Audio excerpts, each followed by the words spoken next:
ओम शांति। सुनते हैं आज की रात्रि कहानी। कहानी का शीर्षक है ज्ञान की पहचान। किसी जंगल में एक संत महात्मा रहते थे। सन्यासियों वाली वेशभूषा थी और बातों में सदाचार का भाव। चेहरे पर इतना तेज था कि कोई भी इंसान उनसे प्रभावित हुए नहीं रह सकता था।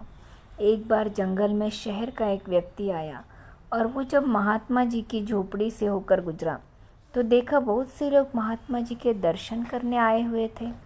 वो महात्मा जी के पास गया और बोला कि आप अमीर भी नहीं हैं, आपने महंगे कपड़े भी नहीं पहने हैं, आपको देखकर मैं बिल्कुल प्रभावित नहीं हुआ, फिर ये इतने सारे लोग आपके दर्शन करने क्यों आते हैं।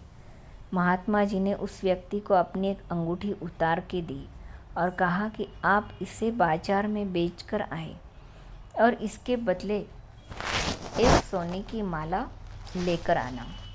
अब वो व्यक्ति बाजार गया और सब की दुकान पर जाके उस अंगूठी के बदले सोने की माला मांगने लगा, लेकिन सोने की माला तो क्या, उस अंगूठी के बदले कोई पीतल का एक टुकड़ा भी देने को तैयार नहीं था।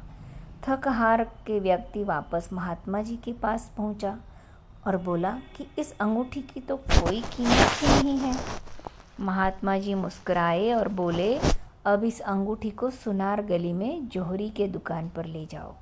वह व्यक्ति अब जब सुनार की दुकान पर गया तो सुनार ने एक माला नहीं बल्कि अंगूठी के बदले 5 माला देने का कहा।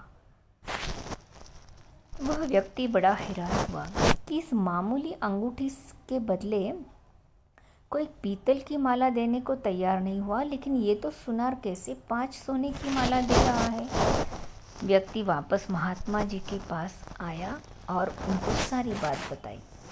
अब महात्मा जी बोले कि चीज़ें जैसी ऊपर से दिखती है अंदर से वैसी नहीं होती। ये कोई मामूली अंगूठी नहीं है बल्कि ये एक हीरे की अंगूठी है जिसकी पहचान केवल सुनार ही कर सकता था। इसलिए वह 5 माला देने को तैयार हो गया। ठीक वैसे ही मेरी वेशभूषा को देखकर तुम मुझसे प्रभावित नहीं हुए, लेकिन ज्ञान का प्रकाश लोगों को मेरी ओर खींच लाता है। व्यक्ति महात्मा जी की बातें सुनकर बड़ा शर्मिंदा हुआ। कपड़ों से व्यक्ति की पहचान नहीं होती बल्कि आचरण और ज्ञान से व्यक्ति की पहचान होती है। अच्छा, ओम शांति।